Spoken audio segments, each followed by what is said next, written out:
Now, he uses the term vicious. We have a different understanding of vicious. I think we tend to use it to refer to somebody as mean or vindictive or not a good person. Vicious is literally the opposite of virtuous, because the opposite of virtue is vice. Whenever you hear the word vice, you often think of things that aren't good for you, like junk food or cigarettes or alcohol. But in order for us to understand what exactly a vice is, we need to think of virtue as a spectrum. Not a scale. It's not 0 to 10. Virtue is a spectrum. So think horizontally. The virtue is right in the middle of that spectrum. And on either side of that spectrum, either the far right or the far left, are extremes. And those extremes are both vices. So you can either have too much, you can have excess, or you can have too little, deficiency. This is stuff that we have seen in Purgatorio. There's either too much love or there's a deficient amount of love. But the virtue is right in the middle. It is the mean on the spectrum. So this is something that this is something where subjectivity and relativism does come in. Finding that middle on a spectrum, it is usually relative to each person. It is subjective to each person. If you are someone who has a tendency to eat junk food, that's bad, right? And so you need to eat healthy. Well, what about calories? Because it seems that the reason why people are overweight or obese is because they're consuming more calories than they're losing through exercise or whatever. So what does it mean to eat a balanced diet? Well, does that mean 2,000 calories? Does that mean 5,000 calories? Does that mean 10,000 calories? Well, it kind of depends on who you are as an individual. A 5-foot, 100-pound woman is going to need a lot less calories to live a healthy life than a 6'5", 300-pound man. So in that case, the virtuous diet, the virtuous choice, is relative to each individual. And they may have too little, which is not good for them, or they may have too much, which is also not good for them. But too much for that woman may be too little for the man. So this is something that is subjective. But at the same time, there are some things that the entire spectrum is off. There is no middle virtue. There is no virtue that can be found in the middle of that spectrum. Aristotle gives some examples like spite, shamelessness, envy, adultery, theft, murder. These are things that are inherently bad. In the spectrum of murder, there is no middle virtue of it. I could stab a person one time very lightly in the heart, or I can stab them 1,000,000 times all over their body. That's not saying that stabbing them one time in the heart isn't very much, so it's a deficiency, and stabbing a person 1,000,000 times seems like overkill. So you want to stab somebody 100 times. No, stabbing a person 100 times is murder. Stabbing a person once in the heart is murder. Stabbing a person 1,000,000 times all over is murder. In that case, there is no mean. There is no virtuous middle. And this idea of balance, it's not new. You all hear this all the time. In order to live a happy and a healthy life, you need to find a balance among things. If you're way too focused on school, you're going to lose your mind. It's going to be really bad on your psyche. And if you're not putting any effort into school and you're just enjoying yourself and having fun and playing video games at home all day, well, that's just bad for your future. And you're not growing at all. You know that in order to be happy and healthy, you need a balance. Right now, you all are stuck at home. You're probably bored out of your mind. You can't see your friends. Things are not great.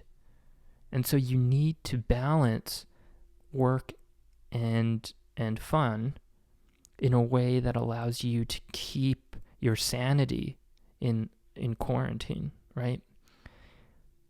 So, I mean, if you want to go through your life being happy, you need to understand that everything is a balance.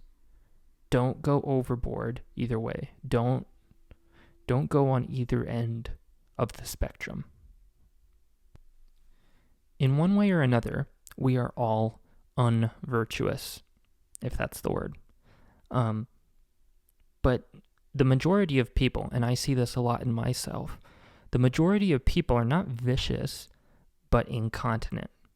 We know what's right for us, we know what's good for us, and yet we don't have the willpower to choose that. This is kind of the definition of sin.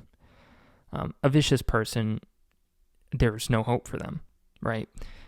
They exist, they're out there, but the incontinent person, they at least know what's good for them. So how does somebody like myself, who knows what's good for them, how do they learn to become virtuous? The virtuous man is the measure. The virtuous man is the measure. The virtuous man is the measure.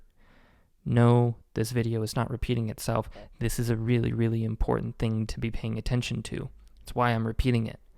The virtuous man, the person who you know to be making the right decisions in their lives, you need to look at them and say, I'm going to model myself after that person.